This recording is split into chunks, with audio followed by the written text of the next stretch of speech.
자렷 경례.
눈에 보이는 것을 쫓아가던 야곱, 그가 큰 은혜 받은 뒤에 그 은혜를 좀 계속 이어갔으면 좋은데, 눈에 보이는 세겜의 부요와 화려함, 세겜 땅을 보면서 거기에 안착을 하고 말았어요.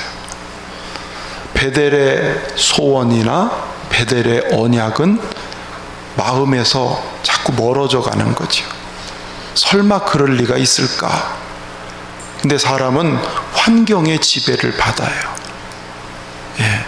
자꾸 세상 쪽을 쳐다보면 과거의 언약이나 소원은 자꾸 희미해질 수밖에 없습니다. 그래서 제가 걱정하는 게, 이렇게 교회 와서 예배 드리는 분하고 교회 나오지 않고 예배 드리는 분하고는 차이가 많아집니다. 그런 게 제가 걱정하는 부분이에요. 현장이 중요해요. 실제로 공감하는 자리가 중요해요. 환경이 그렇게 중요합니다. 어쨌든 눈에 보는 것을 쫓아가던 이 야곱이 세겜 땅에 안착을 하고 시간이 많이 흘러가면서 이제 위험한 일이 닥친 거지요. 물론 형 핑계를 댈 수도 있지요. 형 에서와 화해는 했지만 같이 지내기는 껄끄러울 수 있으니까, 그래서 거리를 두어야 되겠다, 뭐 그런 여러 가지 핑계도 있겠지만, 어쨌든 야곱은 베델로 가는 게 아니고 세겜에 머물러서 거기서 나름 정착이 잘 됐어요. 근데 처음에는 안정되고 좋았는데, 오늘 결국은 그 외동딸이 디나가 그 세겜의 추장에 의해서 강간을 당합니다. 순환을 겪는 거지요. 그리고 그 딸은 그 집에 지금 아직 붙잡혀 있는 거와 마찬가지. 사랑하는 자식에게 생겨난 일은 부모에게는 큰 고통입니다. 자, 그런데 가끔 그런 분이 계세요. 왜 하나님이 그걸 가만히 놔뒀냐고. 그런 일 당하지 않게 좀 막아주시지. 그런 분도 계실 거예요. 물론 하나님이 때때로 위험한 일을 막기도 하지만 잠잠히 계실 때도 있어요. 왜? 인격의 하나님은 우리 스스로가 하나님을 향해서 의지적으로 나오길 원하지, 어떤 막 어떤 것에 의해서, 강압적인 방법을 통해서, 그건 하나님의 방법이 전부는 아니에요. 그럴 수는 있지만 하나님이 때로는 위험한 일을 만날 때도 가만히 계실 수도 있어요. 왜? 스스로를 자기를 자꾸 봐야지요. 하나님과 나와의 관계를 내게 이미 주신 은혜로, 내게 이미 주신 믿음의 눈으로 자꾸 그걸 확인해서 인격적으로, 의지적으로 하나님께 가야지, 하나님이 그냥 강제적으로 막아주시지 않았느냐, 그건 하나님을 한쪽만 아는 신앙관이라고 볼 수가 있습니다. 그런데 안타까운 것은 야곱이 이런 상황, 자기 딸이 겁탈을 당하는 아주 이런 큰 일을 당했는데 깨닫지를 못하고 있다는 거예요. 즉각 하나님 앞에 엎드리는 모습을 성경은 말해주지 않는 걸 보면 아직 야곱이 이 상황에 대한 깊은 깨달음이 없는 거예요. 그냥 당했나 보다, 이런 거지요. 화만 나고. 그러니까 시간이 지나면서, 이게 짧은 시간이 아니에요. 시간이 여러 해 지나면서 무뎌지는 거죠. 그렇죠?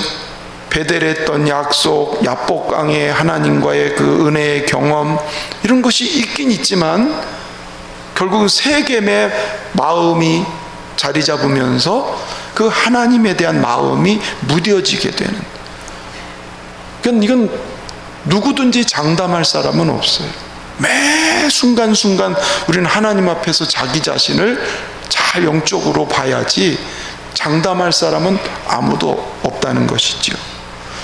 밧다마람에서 외삼촌과 갈등할 때에 그는 하나님을 얼마나 의지하고 매달렸어요. 형 에서가 자기를 죽인다고 군사를 끌고 올 때 그는 야복강가에서 천사와 씨름하듯이 자기는 죽고 오직 주님만 계시다고 그렇게 하나님의 얼굴을 구했던 이 야곱이 오늘은 그런 모습이 없는 거예요. 그렇죠? 오늘은 그런 모습이 없어요. 왜 이런 큰 일이 일어났을까? 주님을 찾는 모습이 성경에는 나타나 있지를 않고 있다는 거예요.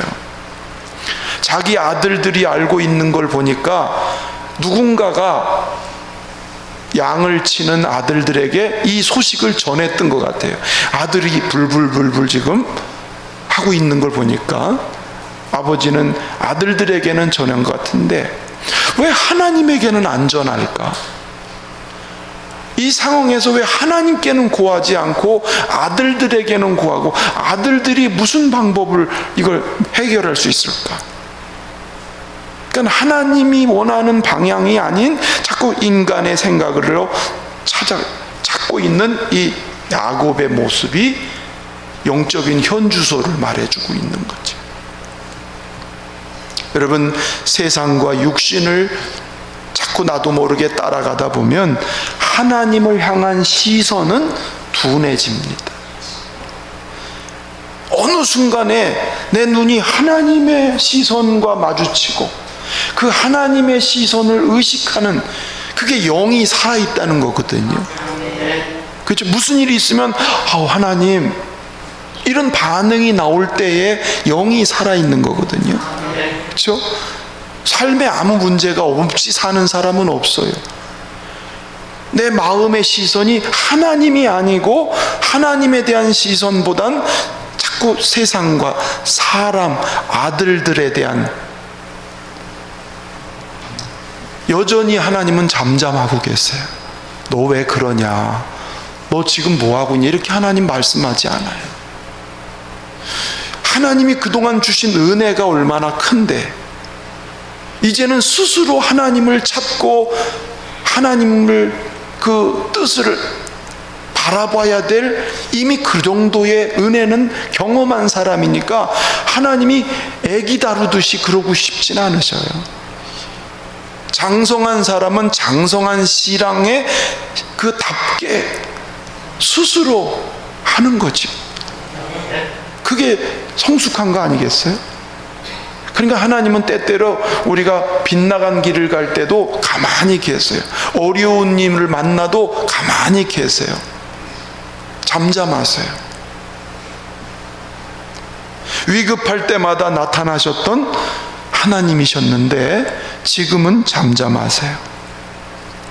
하나님은 스스로 무릎을 꿇고 스스로 하나님을 구하고 스스로 문제가 어디서 왔는지를 찾는 그런 자리에 나올 때까지, 스스로 걸어서 나올 때까지 하나님은 가만히 계실 때가 있다. 여러분, 하나님을 잘 이해해야 신앙의 여러 가지 문제를 만나도 시험에 빠지지 않습니다.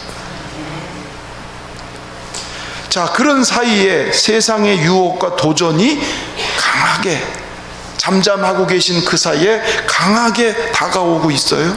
오늘 8절에서 10절 읽었던 말씀이지만 쭉 읽어보겠습니다. 시작. 하몰이 그들에게 이르되 내 아들 세겜이 마음으로 너희 딸을 연연하여 하니 원하건대 그를 세겜에게 주어 아내로 삼게 하라. 너희가 우리와 통혼하여 너희 딸을 우리에게 주며 우리 딸을 너희에게 데려가고 너희가 우리와 함께 거주하되 땅이 너희 앞에 있으니 여기 머물러 매매하며 여기서 기업을 얻으라 하고, 추장의 아버지가 야곱을 찾아오는 거지요. 정중히 사과할 줄 알았는데 이미 벌어진 일이니까 사과는 해야 될 거 아니에요. 주워 담을 수 없는 일이지만 사과를 하고 해야 되는데 미안한 기색은 보이지 않아요. 도리어 뭘 요청해요? 내 딸을 우리에게 줘라. 그리고 우리 딸도 너희가 데려가라. 통혼하자는 거지요. 서로, 그리고 왕래를 하자, 매매를 하자. 그리고 이 땅이 너네들도 마음껏 기업으로 이 땅에서 쓸 수 있게 될 테니까 우리 서로 좋은 게 좋은 거 아니냐, 이렇게 제안을 합니다. 어떻게 보면 솔깃한 제안이에요. 이제 유목생활 다 청산하고 거기에 기업 땅을 줘서 안정된 생활을 보장할 수 있는 약속이니까 얼마나 귀가 솔깃하겠어요? 지금 회유하는 거예요. 근데 사과는 없어요. 관계가 좋아지려면 선 먼저 있어야 될 일이 있는데 그런 게 없이, 사실은 결혼도 결혼이지만 이참에 통합하고 싶은, 원래 자기네 땅에 굴러온 돌이니까 이참에 그들을 자기 것으로 갖고자 하는 야심도 숨어 있지 않겠어요? 이 세상의 가치가 그런데 이 세겜 추장은 그런 마음이 없겠어요? 그 당시에는 서로 땅을 뺏고 서로 전쟁을 하는 시대에 굴러 들어온 그 야곱 짐승이 얼마나 많아요? 이런 참에 딱 꿰찰 수도 있으니까 명분은 통혼하자.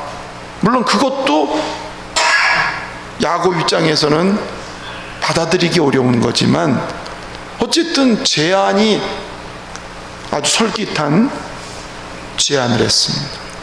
여러분 같으면 어떻게 하겠어요? 그렇죠. 여기서는 그래요. 절대 그럴 수 없죠. 속으로 다 그러셨잖아요. 그렇죠? 근데 만일 그런 상황이 실제로 닥칠 땐 또 어떨지 모르는 거죠, 인간이. 여기에다가 이 추장의 아들 무레함이 한술 더 뜹니다. 11절 12절 자, 시작. 세겜도 디나의 아버지와 그의 남자 형제들에게 이르되 나로 너에게 은혜를 입게 하라. 너희가 내게 말하는 것은 내가 다 주리니 이 소녀만 내게 주어 아내가 되게 하라. 아무리 큰 혼수와 예물을 청할지라도 너희가 내게 말한 대로 주리라. 디나만 나한테 주면 원하는 대로 다 주겠다. 나중에 이 말을 들은 야곱의 아들들은 우리 누이를 창녀로 하느냐, 돈이면 다 되냐, 이렇게 하죠. 돈으로 해결하려고 한 거예요, 이 추장아들은. 물론 그게 이 세상이 돌아가는 어떤 논리인지 몰라요. 돈이면 해결할 수 있는 거예요. 문제 일으키고 사고 치고 그래도 돈 있으면 다 이렇게 저렇게. 여러분, 근데 여기서 조금 우리가 한 가지 교훈으로 생각할 것은, 이렇게 돈으로 해결하려는 사람은 조심하십시오. 돈으로 이런 일들을 해결하려면 인격과 질서와 이런 것들이 아니고 돈으로 해결하려는 것은 참 무서운 일이죠. 나중에 미끼가 될 수도 있죠. 신자 중에도 돈으로 해결하려고, 돈 문제 때문에 신앙 문제, 인간관계 깨지는 경우가 얼마나 많이 있어요. 저는 그런 것들을, 신앙의 사람도 돈이구나, 결국은. 돈 가지고 회유하고, 돈 가지고 뭔가 좀 이렇게 좋게 해보려고 한다고 하면, 여러분, 돈 관계는 순수해야 돼요. 정말 감사해서 주든지 아니면 정말 사죄하는 마음으로 주든지 순수해야지, 자꾸 조건적으로 돈을 통해서 이런 걸 해결하는 건 사실 좋은 게 아니죠. 미끼가 될 수 있으니까. 이렇게 돈의 욕망으로 찬 사람의 특징은 자기 이익과 편리에 의해서 쉽게 배신할 수가 있습니다. 오늘 이 세겜이라는 추장의 아들은 자기가 잘못한 그 일에 대해서, 물론 자기 딴에는 그렇게 해서라도 무마를 하고 싶은 건데, 네가 원하는 대로 우리가 다 주겠다. 나는 돈이 있으니까 이 정도는 충분히 해결할 수 있다. 이런 마음이 이 속에 있습니다. 여러분, 사탄이 우리를 유혹할 때 내가 다 주겠으니 나한테 절해라, 나를 따르라, 예수님을 유혹할 때 이 천하 모든 것을 다 너에게 주리라. 사탄이가 돈 이런 것들로 매수를 하려고 하는, 사탄이 예수님도 그렇게 시험을 했어요. 그러니까 우리는 어떤 돈이 필요하고 중요한 거지만, 돈을 가지고 인생의 모든 문제를 해결한다는 것은 자칫하면 그것이 화가 될 수도 있고 관계를 끊어질 수도 있고. 그래서 이런 사탄의 미혹이나 세상의 논리에 대해서 우리가 늘 깨어있는 성도가 되기를 주의 이름으로 축원합니다. 자, 어쨌든 하나님은 계속 잠잠하세요. 세겜 사람들이 와서 이렇게 거래하고 이렇게 할 때도 하나님은 아무런 반응을 보이시지 않으세요. 야곱의 자식들은 분노를 품고 더 큰 죄를 모의합니다. 14절에서 17절까지 자, 읽어보겠습니다. 시작. 야곱의 아들들이 그들에게 말하되 우리는 그리하지 못하겠노라. 할례 받지 아니한 사람에게 우리 누이를 줄 수 없노니 이는 우리의 수치가 됨이니라. 그런즉 이같이 하면 너희에게 허락하리라. 만일 너희 중 남자가 다 할례를 받고 우리같이 되면 우리 딸을 너희에게 주며 너희 딸을 우리가 너희가 데려오며 너희와 함께 거주하여 한 민족이 되려니와 너희가 만일 우리 말을 듣지 아니하고 할례를 받지 아니하면 우리는 곧 우리 딸을 데리고 가리라. 이 야곱의 아들들은 자기 누이가 당한 이 일에 대해서 분노가 여기 있어요. 더군다나 돈 가지고 무마하려고 하는. 그러니까 여기에서 야곱의 아들들은 이걸 어떻게 복수할까, 어떻게 갚아야 되나, 이 생각이 꽉 찬 거예요. 그런데 다른 방법이 없으니 오늘 이 방법을 쓰는 거예요. 거짓된 약속을 하는 겁니다. 할례만 받아라. 우리는 할례 받지 않은 사람하고는 결혼할 수 없다, 거래할 수 없다.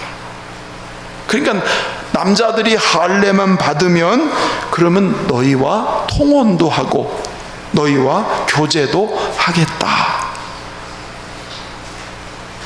이게 거짓된 거잖아요. 그렇죠? 거룩한 언약의 증표인 할례를 가지고 복수를 위한 수단으로 악을 지금 또 만들어내고 있는 그런 모습이에요. 사실은 할례는 하나님과의 언약을 상징하는 일이죠. 그렇죠? 여기는 하나님의 명예와 이름이 달려 있는 거예요. 그런데 복수를 위해서 하나님의 명예까지 땅에 떨어뜨릴 그런 일이 지금 벌어지는 거예요. 자, 세겜 사람들은 그 말을 좋게 생각해요. 그래가지고 추장이 성읍에 가가지고, 여러분, 굴러온 돌들입니다. 우리가 할례만 받으면, 저들이 요구하는 게 할례 받는 건데, 우리가 할례만 잠깐 힘들지만 할례만 받으면 서로 여자들을 왔다 갔다 할 수 있고, 양떼가 얼마나 많습니까? 저들이 가지고 있는 재산이 얼마나 많습니까? 그거 다 우리가 같이 이렇게 할 수 있으니까 저들이 요구하는 거 이 한 가지만 들어주십시다. 그들이 갖고 있는 야망에 충동을 하니까 모든 남자들이 그거 좋다. 에? 그들은 뭘 노리고 있어요? 더 많은 것들을 얻을 수 있다고 하는. 그래서 결국은 할례를 다 받습니다. 세겜 사람들이. 오늘 본문은 이 전까지 얘기인데 제가 그 다음 얘기까지 오늘 마무리하는 거죠. 그리고 나서 고통, 할례를 받고 통증이 오고 막 움직일 수 없는 고통의 시간에, 자, 24절, 25절 여기 성경이 읽으셔야 돼요. 성경 자막이 아니고 성경 읽으셔야 돼요. 자, 24절 25절 시작. 성문으로 출입하는 모든 자가 하몰과 그의 아들 세겜의 말을 듣고 성문으로 출입하는 그 모든 남자가 할례를 받으니라. 제3일에 아직 그들이 아파할 때에 야곱의 두 아들 디나의 오라버니 시므온과 레위가 각기 칼을 가지고 가서 몰래 그 성읍을 기습하여 그 모든 남자를 죽이고, 때는 왔다. 레위와 시므온이 기습을 해서 막 아파할 때, 아니 할례가 뭔데 아파요? 이렇게 물어보는 분이 있으면 개인적으로 물어보십시오. 할례가 뭔지 모르는 분들은. 네, 남자들이 못 움직여요. 그 때를 이용해서 두 시므온 레위가 남자들을 다 죽입니다. 피비린내가 나는 거죠. 거기까지 했으면 괜찮아요. 그 다음에 가서 보시면 27절부터 29절 시작.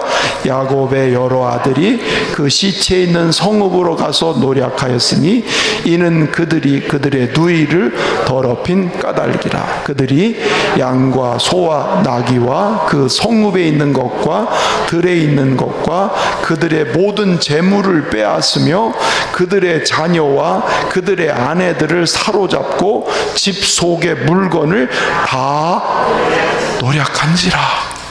남자들을 다 죽이고 끝난 게 아니에요. 이제는 형제들이 다 쫓아 올라가서 세겜에 있는 양, 짐승들, 또 사람, 그 남자들의 부인들 다 탈취하고 다 노략질해서 뺏어왔대요. 살인과 약탈, 죄가 끊어지지 않는 거죠. 계속 죄가 더 눈덩이처럼 커져가는 것을 보게 됩니다. 그렇죠?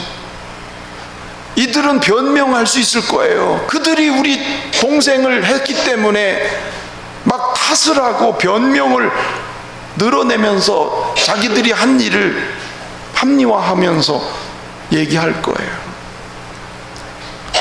그런데 중요한 것은 이런 악순환 중에도 하나님은 잠잠히 계시다는 거예요. 하나님이 막지 않으셨다는 거예요. 이 살상극이 벌어지고 이 위험한 상황인데 하나님은 가만히 계세요. 왜 그랬을까요? 왜 하나님은 이런 상황까지도 가만히 계실까요? 좀 궁금하지 않아요? 여러분, 끔찍한 거 아니에요 지금 이거? 너무너무 심각한 문제 아니에요?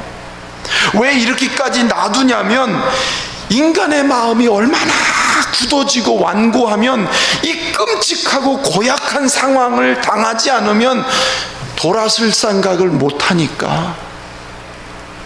그러니까 기다리다 참다 이런 상황까지 하나님 내두세요. 그래야 이 완고하고 고약한 인간의 마음이 조금 움찔해하니까. 여러분, 사람이 그렇게 완고할까요? 사람이 그렇게 강팍할까요? 우리가 그럴 수 있는데 얼마나 모질고 강팍하고 완고한지 여러분 모르세요? 지금 남 얘기하는 게 아니라 우리 모두 인간의 마음이 죄에 무뎌지고 악에 물들면 사람이 아닌 경우도 많아요. 그렇게 은혜를 받은 야곱일지라도 여러 시간을 보내면서 마음이 무뎌지면, 언약이 흐려지고 그러면 이 딱딱한 밭처럼, 그래서 끔찍한 상황까지 와야 그때서 뭔가가 뭔가 딱 오는 게 있어요. 그러니까 이 세상을 보면서 너무너무 큰 끔찍한 일이 벌어진데 하나님은 가만히 계실 때도 있어요. 그래서 우리는 여기서 어떤 교훈을 받냐면 야곱을 생각하면서 작은 죄라도 가볍게 여기면 낭패를 당한다 라고 하는 거예요. 그러니까 우리 속담에도 있는데 한번 알아맞혀 보세요. 작은 죄를 가볍게 여기면 낭패를 당한다. 이걸 우리나라식으로 얘기하면 거봐요. 속담도 있지. 바늘도둑이 소도둑 된대요. 죄는요, 작은 거라도 가만 놔두면 얘가 그걸로 끝나는 게 아니라니까요. 한번 시선을 놓치고 나니까, 하나님을 향한 방향을 잃어버리니까 자꾸 그 방향. 나중에 35장에 가보면 이 가정에 우상들도 있어요. 우상들. 예? 이게 지금 34, 35 이게 한 장짜리 얘기지만 이 안에 들어있는 내용은 굉장히 긴 얘기를 그냥 책이니까 딱 정리만 한 거지. 이 속에 우상들도 들어와 있지. 예? 세상에 대한 사랑이 그 속에 들어가 있지. 이게 처음부터 그렇게 큰 죄로 전락한 게 아니에요. 예? 작은 마음에 허용된 그 유혹에 그냥 마음을 놓아버리니까 그 속을 트고 계속 죄는 점점점 또아리를 틀고 자리를 차게 되는 거예요. 마음에 미운 마음이 들면 살인이 되지요. 마음에 섭섭한 마음이 들면 등을 지지요. 마음에 음심이 들어가면 간음을 하게 되죠. 다 여기가 문제인 거예요. 이 보좌에, 이 주님이 계실 보좌에 세상의 것이 작은 거라도 자꾸 들어오면 그걸 허용하면 더 큰 게 들어오고 더 자리를 잡고, 그래서 어느새 거리가 굉장히 멀어져 있는, 그래서 신앙생활 하다가 굉장히 타락하는 사람들이 딸래 그렇게 된 게 아니거든요.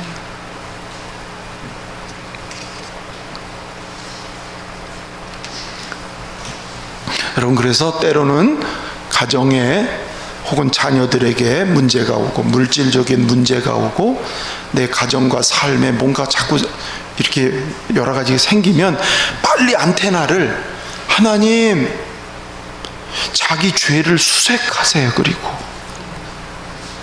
따라서 죄를 수색하자. 그 수색대들이 막 지뢰 탐지기로 막 샅샅이 뒤지죠. 그렇죠? 그것처럼 내 삶에, 내 가정에, 자녀들에게 뭔 일이 생기면 뭐 그러려니까 그런 거지, 다 그럴 수 있는 거지, 이렇게 하지 말고 바로 그 작은 걸 있을 때도 안테나를 하나님께로, 그리고 하나님께 물어보고 찾고, 그러면 의지적으로 하나님을 향해서 내가 그렇게 마음을 열고 다가오면 하나님은 깨닫게 하세요. 이거다, 이거다, 이거다. 왜냐면 주님은 살아계시니까. 하나님께 자꾸 묻고 다가오는데 가만히 계신 분은 아니에요. 반드시. 그래서 이제는 은혜를 우리가 얼마나 많이 받았어요. 그렇죠? 은혜가 모자라서 우리가 신앙생활 잘못하나요? 은혜가 있는데도 불구하고 우리의 맨날 고백은 알면서도 했습니다, 자꾸 이런 고백만 하게 되잖아요. 이제 그런 고백은 자꾸 줄어들어야 돼. 이미 주신 은혜가 너무 크기 때문에 이젠 그 주신 큰 은혜로 하나님이 원하는 방향으로 의지적으로 가야지, 나는 약하니까 나는 못하, 이런 게 아닌 거예요. 적어도 야곱의 수준은, 성령 받고 은혜 받은 우리의 믿음의 수준은 애기처럼 하나님이 억지로 때리고 억지로 끌러서 가는 게 아니라 작은 일에도 민감하게 반응하고 보이면서, 하나님이 그걸 원하시지 않을까요? 그렇죠? 야, 너 언제까지 이렇게 믿음 없이 살겠니? 언제까지 애기처럼 믿겠니? 그러면 안 되겠잖아요.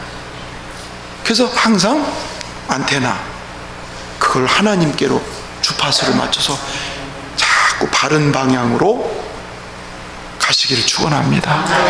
때로는 목회자가 볼 때, 아우 저거 아닌데, 저 사람 왜 저거를 자꾸 건너뛸까?